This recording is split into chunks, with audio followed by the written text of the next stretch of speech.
កងយន្តហោះចម្បាំងរបស់អ៊ីស្រាអែលបានវាយប្រហារលោកថ្មីភ្លាមទៀតក្រោយពីមេដឹកនាំកំពូលនៃប្រទេសអ៊ីរ៉ង់បានសច្ចាខ្ទប់ច្រកសមុទ្រហូមូសនិងសច្ចាបន្តសង្គ្រាមរហូតដល់ដំណាក់កាលចុងក្រោយ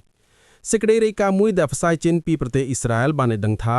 កងយន្តហោះចម្បាំងរបស់អ៊ីស្រាអែលបានបើកការវាយប្រហារភ្លាមកាលពីថ្ងៃទី13មីនាប៉ុន្មានម៉ោងប៉ុណ្ណោះបន្ទាប់ពីមេដឹកនាំកំពូលនៃប្រទេសអ៊ីរ៉ង់លោកមូហ្សាតាបា ខាមេនីបានប្រកាសសច្ចាទ្វារសង្គ្រាមជាមួយសហរដ្ឋអាមេរិកនិងអ៊ីស្រាអែលរហូតដល់ដំណាក់កាលចុងក្រោយនិងប្រកាសប្រយុទ្ធដើម្បីច្រកសមុទ្រហូមូសដោយមិនផ្ដល់សិទ្ធិទៅប្រទេសណាទាំងអស់ក្នុងការគ្រប់គ្រងច្រកសមុទ្រហូមូសលោកប្រមានថានាវាដឹកជញ្ជូនទាំងអស់ដែលត្រូវឆ្លងកាត់ច្រកសមុទ្រហូមូសអាចឆ្លងកាត់បានលុះត្រាតែទទួលបានការអនុញ្ញាតពីអ៊ីរ៉ង់បើពុំនោះទេនឹងត្រូវបានបាញ់កំទេចចោលហើយលោកមូសាតាបា ខាមេនីដែលទើបស្នងតំណែងចំនួនឪពុកនេះបានប្រកាសទៀតថាសង្គ្រាមឈ្លានពានរបស់សហរដ្ឋអាមេរិកនិងអ៊ីស្រាអែលនៅពេលនេះសម្រាប់អ៊ីរ៉ង់គឺមិនទម្លាក់អាវុធចុះចាញ់ដាច់ខាតគឺអ៊ីរ៉ង់នៅតែប្រយុទ្ធរហូតដល់សហរដ្ឋអាមេរិកសម្រេចបោះបង់ចោលការប្រយុទ្ធរបស់ខ្លួនលោកខាមេនីបានបញ្ជាក់ទៀតថានៅពេលនេះសម្ព័ន្ធភាពរបស់ខ្លួនដូចជាកម្លាំងហ៊ូធីយេម៉ែនដែលកំពុងតែមានឥទ្ធិពលធំនៅលើទឹកដីយេម៉ែនបានប្រកាសថានឹងបើកប្រតិបត្តិការជួយអ៊ីរ៉ង់នៅទីនេះជាមួយនឹងការដែលក្រុងហេសបូឡាលីបង់កំពុងតែបើកប្រតិបត្តិការវាយអ៊ីស្រាអែលក៏ជួយអ៊ីរ៉ង់ផងដែរលោកខាមេនីបានបញ្ជាក់ថាសង្គ្រាមឈ្លានពានរបស់សហរដ្ឋអាមេរិកនិងអ៊ីស្រាអែលនៅពេលនេះបានបំពានយ៉ាងធ្ងន់ធ្ងរណាស់ដល់សិទ្ធិសេរីភាពរបស់សាធារណរដ្ឋអ៊ីស្លាមអ៊ីរ៉ង់ដែលកងកម្លាំងអ៊ីរ៉ង់មិនអាចអត់ឱនឲ្យបានដាច់ខាតគឺត្រូវតែប្រយុទ្ធជាមួយសត្រូវពីពេលនេះតរៀងទៅដល់ដំណាក់កាលចុងក្រោយភ្លាមនៅពេលដែលមេដឹកនាំប្រកាសបន្តសង្គ្រាមរហូតដល់ដំណាក់កាលចុងក្រោយនេះអ៊ីរ៉ង់បានបើកការវាយប្រហារជាថ្មីម្ដងទៀតដោយបាញ់ស្រោយពេញតំបន់មជ្ឈិមបូព៌ារហូតដល់វាយប្រហារទៅលើមូលដ្ឋានទ័ពរបស់ចក្រភពអង់គ្លេសនិងបារាំងមួយចំនួននៅតំបន់មជ្ឈិមបូព៌ាទៀតផងការចុះផ្សាយដោយបណ្ដាញផ្សាយព័ត៌មាននៃប្រទេសអ៊ីរ៉ង់និងសារព័ត៌មាននៃប្រទេសអ៊ីស្រាអែលបានចុះផ្សាយថានៅពេលដែលអ៊ីរ៉ង់បើកការវាយប្រហារភ្លាមក្រោយពីការសច្ចារបស់មេដឹកនាំរបស់ខ្លួនដូច្នោះគេសង្កេតឃើញភ្លៀងឆេះនៅតំបន់ច្រកសមុទ្រហូមូសដោយការវាយប្រហារទៅលើកប៉ាល់ទឹកប្រេងនិងមានការវាយប្រហារទៅលើទីប្រជុំជនជាច្រើននៅបណ្ដាប្រទេសនៅតំបន់អារ៉ាប់ដែលក្នុងនោះការវាយប្រហារលើអគារមួយបានឆេះយ៉ាងសន្ធោសន្ធាប់នៅទីក្រុងឌូបៃនៃប្រទេសអេមីរ៉េតអារ៉ាប់រួមការវាយប្រហារទៅលើអាកាសយានដ្ឋានអន្តរជាតិនៃប្រទេសកូវ៉ៃតការវាយប្រហារទៅលើកប៉ាល់ទឹកប្រេងនៅក្នុងប្រទេសបារ៉ែននិងការវាយប្រហារទៅលើទីតាំងមូលដ្ឋានទ័ពរបស់ចក្រភពអង់គ្លេសនិងបារាំងនៅតំបន់មជ្ឈិមបូព៌ាទៀតផងបង្កាយជាមួយគ្នានេះអ៊ីស្រាអែលឯណោះវិញត្រូវបានគេប្រកាសថាបានបើកប្រតិបត្តិការវាយប្រហារពាសពេញប្រទេសអ៊ីរ៉ង់ដោយប្រើប្រាស់យន្តហោះចម្បាំងយ៉ាងសន្ធឹកសន្ធាប់ហោះងងឹតមេឃការរំលងអត្រាចូលដល់ថ្ងៃទី13មីនានេះអ៊ីស្រាអែលវាយប្រហារប្រទេសអ៊ីរ៉ង់រហូតដល់ទម្លាក់គ្រាប់បែកធុនធ្ងន់ជាច្រើនសន្ធឹកសន្ធាប់នៅតំបន់នៃទីតាំងរោងចក្រនុយក្លេអ៊ែររបស់អ៊ីរ៉ង់នៅផ្នែកមួយនៃទីក្រុងតេហេរ៉ង់ផងដែរនេះបើយោងតាមធាតុភ្នាក់ងារសារព័ត៌មាន The Times of Israel អ៊ីស្រាអែលប្រកាសថាការវាយប្រហារលក្ខណៈទ្រង់ទ្រាយធំជាថ្មីម្ដងទៀតនេះគឺដើម្បីកំទេចគោលដៅសំខាន់នៃយុទ្ធសាស្ត្ររបស់អ៊ីរ៉ង់តាមសេចក្តីថ្លែងការណ៍របស់កងទ័ពអ៊ីស្រាអែលបានឲ្យដឹងថាការវាយប្រហារនេះបានកំណត់គោលដៅទៅលើបរិវេណនៃរោងចក្រនុយក្លេអ៊ែរអ៊ីរ៉ង់នៅតាឡេហ្គាន់ដែលនៅតំបន់រោងចក្រនុយក្លេអ៊ែរនេះអ៊ីស្រាអែលអះអាងថាអ៊ីរ៉ង់បានបង្កើតតំបន់រោងចក្រចម្រាញ់សារធាតុអ៊ុយរ៉ាញ៉ូមនៅទីតាំងនោះអ៊ីស្រាអែលមិនបានប្រកាសថាខ្លួនគេបើកការវាយប្រហារដោយទម្លាក់គ្រាប់បែកនោះចំនួនប៉ុន្មានគ្រាប់ទៅលើទីតាំងរោងចក្រនុយក្លេអ៊ែរនោះទេប៉ុន្តែផ្សែងខ្មោចខ្មួនខ្មាញ់ភ្លើងឆេះយ៉ាងក្រហមរងាវពាសពេញអាកាសដែលជាការផ្ទុះគ្រាប់ដ៏ធំនៅតំបន់នៃការវាយប្រហារដោយការទម្លាក់គ្រាប់បែកពីយន្តហោះចម្បាំងនៅទីក្រុងតេហេរ៉ង់កាលពីថ្ងៃទី13មីនានោះក៏រងការវាយប្រហារយ៉ាងធ្ងន់ធ្ងរបំផុតផងដែរអ៊ីស្រាអែលបានប្រកាសថារដ្ឋធានីតេហេរ៉ង់គឺជាគោលដៅត្រីកំទេចដើម្បីតាមកំទេចមេដឹកនាំកំពូលនៃប្រទេសអ៊ីរ៉ង់អ៊ីស្រាអែលប្រកាសមុខសញ្ញាថាលោកម៉ូស្តាបា ខាមេនីដែលឡើងស្នងតំណែងពីឪពុករបស់ខ្លួនទីមេដឹកនាំកំពូលនៃប្រទេសអ៊ីរ៉ង់នេះត្រូវតែប្រឈមមុខនឹងការវាយប្រហារដោយមីស៊ីលរបស់អ៊ីស្រាអែលដែលបាញ់ចេញពីយន្តហោះចម្បាំងមេដឹកនាំកំពូលនៃប្រទេសអ៊ីរ៉ង់លោកខាមេន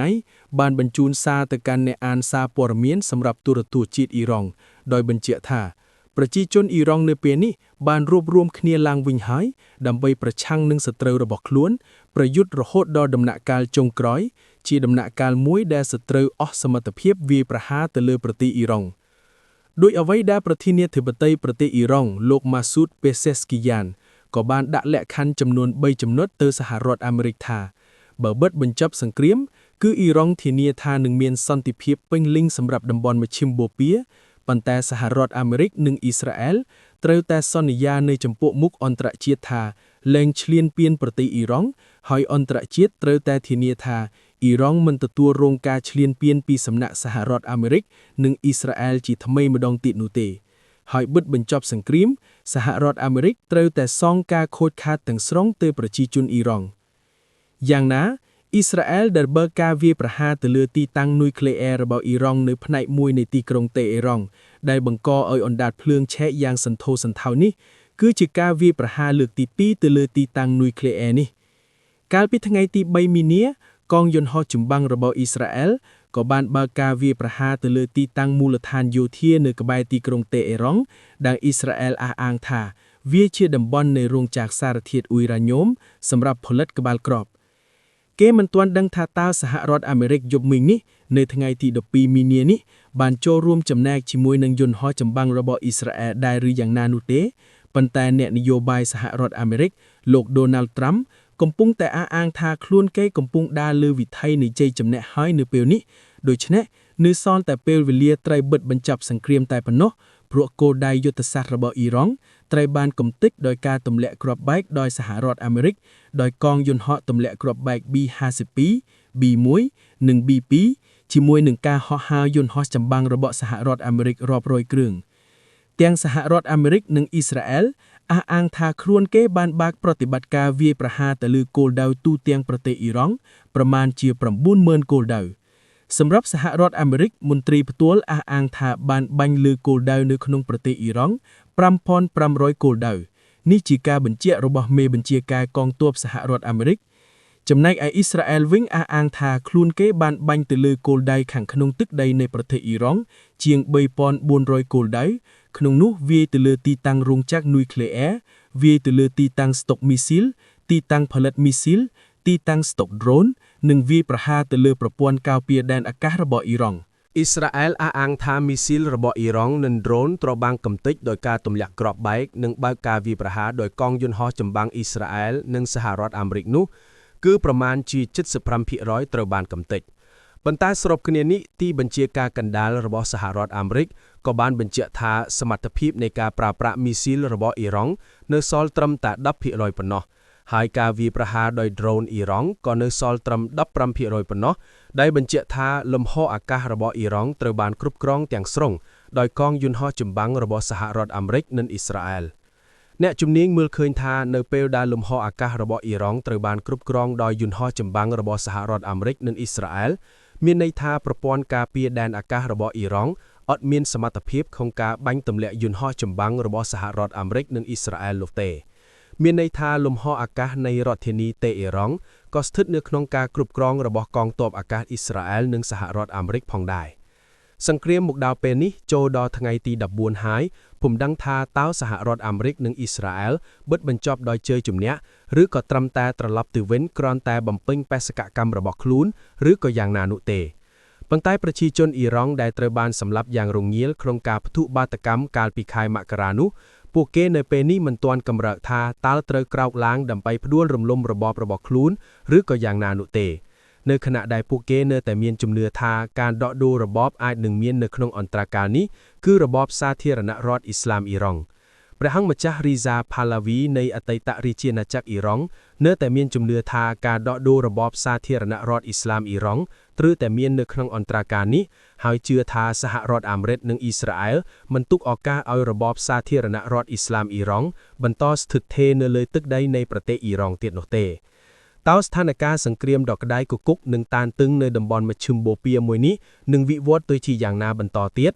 តើសហរដ្ឋអាមេរិកនិងអ៊ីស្រាអែលនឹងអាចបិទបញ្ចប់សង្គ្រាមដោយជ័យជំនះក្នុងពេលឆាប់ៗឬមួយក៏ព្រឹត្តិការណ៍នេះនឹងក្លាយជាចំណុចចាប់ផ្ដើមនៃការផ្លាស់ប្ដូររបបដឹកនាំនៅក្នុងប្រទេសអ៊ីរ៉ង់ដោយការរំពឹងទុកមែនតើប្រិយមិត្តទស្សនិកជនយល់ឃើញយ៉ាងណាដែរចំពោះបញ្ហានេះ